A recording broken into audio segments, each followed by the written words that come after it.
This is incredible. No, we are not talking about Jordan Davis's play to end that game. We are talking about a Rams defender who has a wild path to the NFL that is kind of going viral on social media. We are also talking about what Sean McVay had to say about the Rams' defeat, all on today's episode of the Rams Digest. I'm your host, Joshua Giron. Remember, if you guys are not subscribed to the channel, do me a favor, press that subscribe button now, as roughly 62.6% of you guys are watching the videos, but you're still not pressing that subscribe button. All I'm saying is if you're already watching, might as well press that subscribe button so you don't miss any daily Rams content here at the Rams Digest. First things first, let's get into the football side of things, talking about giving them credit. And what are we talking about here? Well, Sean McVay, he quote-unquote addressed how the Rams collapsed in the second half. I kind of put air quotes because ultimately I don't think too many Rams fans are going to be happy to hear kind of what he had to say. And it's not that he said anything wrong.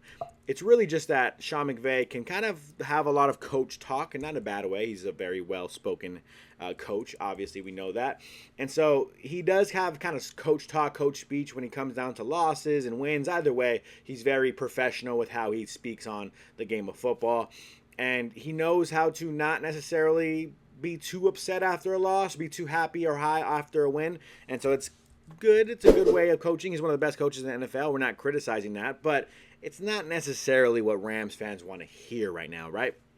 Sean McVay says, I was proud of the way that our team played. I thought there was a physical style of play. There was a toughness. You certainly give them credit for some of their great players making some plays, but we knew it was going to be that type of game. I thought we were able to play the game on our terms a lot of the time. We came up short, but there was a lot of positives that we can take away from this, a lot of growth opportunities and a lot of learning opportunities. And so a lot of people in our comments on last episode, when I was trying to talk about specifically the positive takeaways from the Rams' loss to the Eagles, a lot of people were kind of like, okay, yeah, we can see this. But also some people in the comments were saying how, no, there's nothing positive about this. You blew the lead. You suck. You can't beat good teams. And you're not going to beat good teams moving down the road.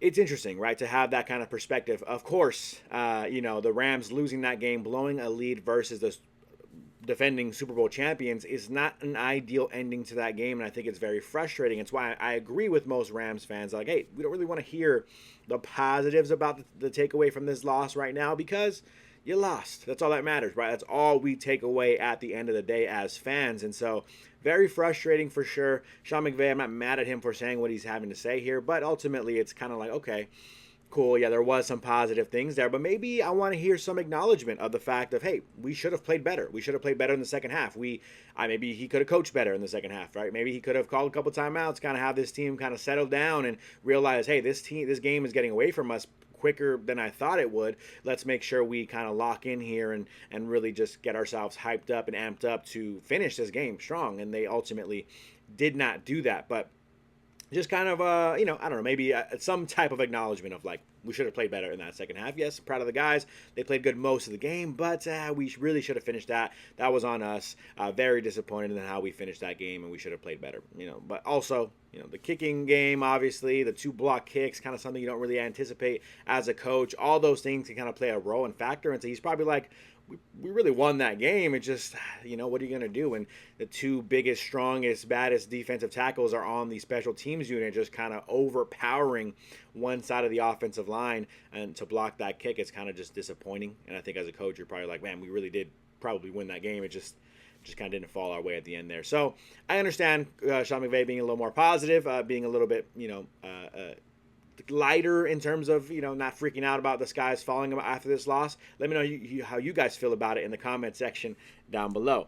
Moving on from that, I wanted to bring this story to the forefront in case you hadn't heard it. I'm sure many of you guys have, but what a story from our very own Byron Young. For those who haven't seen this, I was scrolling through social media this morning. I'm on Twitter trying to pick some stories out for the Rams, and here Tyler O'Shea is posting from Burger King to the NFL. Here's why Byron Young wears the number 0. Byron Young reposts this story, so you can tell he's obviously being accurate in terms of his storytelling. Byron Young saying, appreciate you spreading my story. But Tyler O'Shea breaks down why Byron Young wears number 0. And the kind of brief telling of why he wears number 0 is because, well, he had a 0% chance, 0-star player out of high school, 0% chance of making it to the NFL, yet somehow, some way, he persevered through that and ended up making it. And he has such a crazy, wild story. He played at a small high school, and I don't want to break it down in detail like Tyler O'Shea did. You guys can go watch his video if you'd like, but just a quick kind of rundown for those who had never heard it before.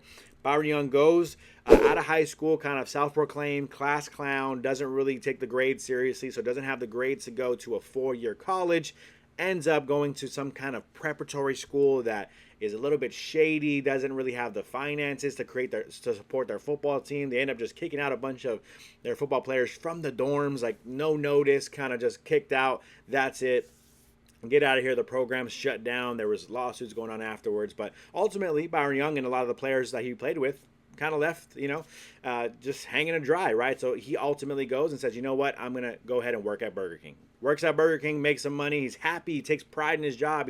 He's kind of feels good about earning his paychecks, and so he works so hard, has such a positive attitude, as we all know Byron Young to have, that the manager's like, hey, you know what? You should go work at this other place as well. Maybe he's the manager there. I don't know. But he says, you should also work at this spot, Dollar General. I can get you there because I love your energy and work ethic so much. I think you would do well over there as well. If he didn't take this other opportunity, Byron Young would have missed the opportunity to try out for a college football team. Just a flyer that's on the wall at the dollar store he's working at. Ends up going to that tryout, has to drive a bunch of miles, a couple hours to go to this tryout. One of the standout players makes the squad, ends up standing out there at that school. COVID hits. And so during the COVID epidemic, if you will, he ultimately kind of feels, again, maybe losing that opportunity, losing that chance to play football. COVID kind of kills his momentum. Has to go work at like a Circle K for a while. All while he's doing that, he's sending his highlight tapes to all these colleges, all of these recruits, all of these coaches, just trying desperately to get back into his football career. Tennessee ends up reaching out, obviously other schools as well, but a lot of schools end up reaching out, seeing his highlight tape, saying, you know what, we like this kid, let's give him a chance. Goes to Tennessee, and the rest is history, as they say. So I want to give a special shout out to Byron Young, and I really want to just kind of shout this out because if you haven't heard this story, one, I think you should point and go to social media, go watch it right now as it's going viral. There's a YouTube video breaking it down as well, but just an incredible story that I hadn't really heard, and if you didn't have a reason to root even harder for Byron Young, I hope all of you guys have a reason now. I mean, a guy who went from basically 0% chance of making the NFL to making that dream happen, and obviously now becoming one of the best young NFL defensive ends in the league. Just very, very incredible story. Shout out to Byron Young. If you haven't heard it, again, go check out that story. Let me know how you guys feel about it in the comment section down below. Just something I wanted to share. Came across on social media today. I figured I would share it with you guys. Give us a reason, some positive thinking here to root for this moving forward the rest of the year and the rest of his career, right, when it comes to Byron Young and what he does in his NFL career. Moving on from that, trivia of the day. This would be a quick one because nobody played along with trivia of the day last time. You guys are breaking my heart when you don't play with trivia of the day. But here, trivia of the day for the last episode that I was on here. Who was the first kicker inducted into the Pro Football Hall of Fame? We had multiple choice options for you all, which was A, Adam Vinatieri, B, Jan Stenerud, C, George Blanda, or D, Lou Graza. Nobody guessed. Nobody played along with the trivia of the day. If you haven't seen it before, we give a shout out to everyone who guesses, no matter whether you're right or whether you're wrong. We give you a shout out here on the screen. But for those who didn't play, like everybody didn't play this last episode, the correct answer was B, Jan Stenerud, who was the first kicker ever inducted into the Hall of Fame. He stood alone as the only kicker in the Hall of Fame for a bit before other guys joined him, of course. And so that was the correct answer. Again, nobody got a shout out this week, but if you want a shout out and you're like, hey, that sounds kind of fun, that sounds kind of cool, let me play along with today's trivia of the day. Well, play along with today's trivia, which is this question here. Who was the first running back to finish a season with over 2,100 rushing yards? Again, who was the first running back to finish a season with over 2,100 rushing yards? Here are your multiple choice options. Was it A, O.J. Simpson? Was it B, Jamal Lewis? Was it C, Adrian Peterson? Or was it D, Eric Dickerson. Again, who was the first running back to finish a season with over 2,100 rushing yards? Was it A, Eric Dickerson? Was it A, O.J. Simpson? Was it B, Jamal Lewis? Was it C, Adrian Peterson? Or was it D, Eric Dickerson? Give your guesses down below in the comment section. Whether you're right or whether you're wrong, we give you a shout out on the next episode that I'm on here at the Rams Digest. Other than that, that's going to do it for me on today's episode of the Rams Digest. Please remember to subscribe to the channel if you're not subscribed already. That's going to do it for me. I'm your host, Joshua Giron, and I'm out.